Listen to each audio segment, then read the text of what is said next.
জুলাই গণঅভ্যুত্থানের ১.৫ বছর পর গ্রেপ্তার করা হয় সাবেক স্পিকার শিরীন শারমিন চৌধুরীকে।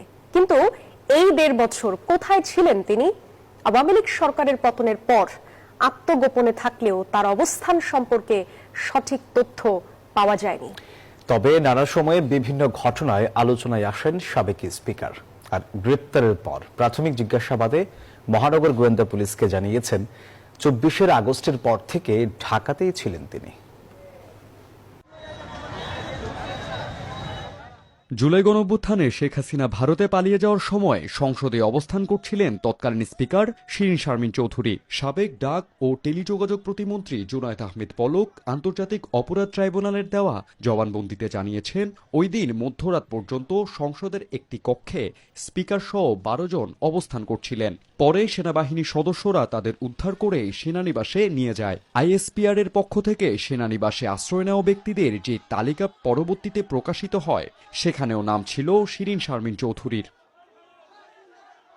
রাষ্ট্রপতি সংসদ ভেঙে দেওয়ার ২৭ দিনের মাথায় পদত্যাগ করে আলোচনায় আসেন শিরীন শারমিন চৌধুরী।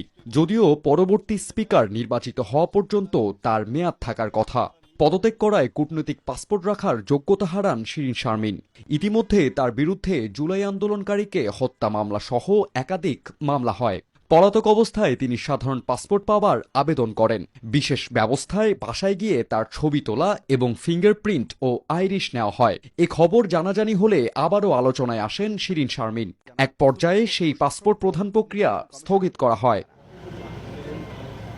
ত্রয়োদশ জাতীয় সংসদ নির্বাচনের পর নতুন সংসদ সদস্যদের শপথ পড়ানোর সময় আবারও আলোচনায় আসেন শিরীন শারমিন চৌধুরী। তার পরিবর্তে প্রধান নির্বাচন কমিশনার এএমএম নাসির উদ্দিন নতুন সংসদ সদস্যদের শপথ পড়ান।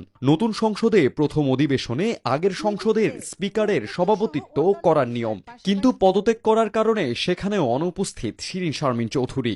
আত্মগোপনে থাকাকালে তার ভারতে পালিয়ে যাওয়ারও গুঞ্জন ওঠে। তবে গ্রেফতারের পর প্রাথমিক জিজ্ঞাসাবাদে শিরীন শারমিন চৌধুরী মহানগর গোয়েন্দা পুলিশকে জানিয়েছেন, দীর্ঘ এই সময়ে তিনি ঢাকাতেই ছিলেন। ৫ আগস্টের পরে মধ্যবর্তী সময় আসলে ওই সাবেক স্পিকার উনি আসলে কোথায় ছিলেন এই বিষয়টা জানতে পেরেছেন কিনা আপনি? ঢাকাতে। ২০০৯ সালে সংরক্ষিত নারী সংসদ সদস্য হন শিরীন শারমিন চৌধুরী। আর ২০১৩ সালে দেশের প্রথম নারী স্পিকার নির্বাচিত হয়েছিলেন তিনি। এরপর ৩ মেয়াদে স্পিকার ছিলেন।